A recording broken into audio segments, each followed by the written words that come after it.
I've been shopping lately for a good cell phone mount for the car. I think I found one, and let me show you how I mounted this one to my phone. So I looked around for some cell phone mounts, and the ones that you put on the vent here, well, it just blocks the AC and the heat from coming out. The ones on the windshield, they just seem to have too many knobs and stuff on them, and plus it blocks your view. And putting it in the coffee holder or on top of the heating knobs just wasn't cutting it anymore. So I was at a barbecue, and I talked to my friend Heidi, and she said, "Chris, you need to get one of these." So I did. You get some extra sticky pads and a thing to wipe the dash with. So it's just a magnet and a steel ball, and each has a sticky pad on the back. And that little red piece of silicone helps to keep it right in position.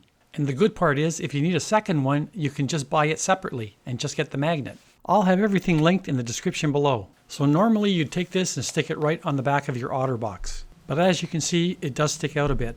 These OtterBoxes are pretty thick. So I'm going to drill a hole in the back, and I'm going to put the magnet on the back of the phone. So first we'll mark it, and then we'll drill it out.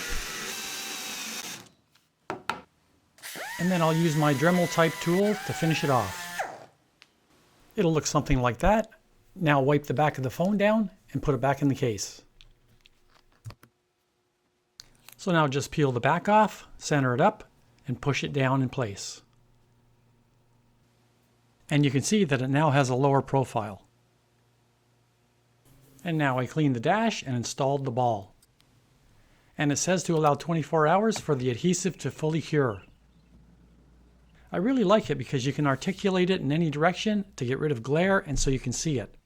Pretty amazing how easily it moves on the ball, and yet over rough roads it doesn't budge an inch.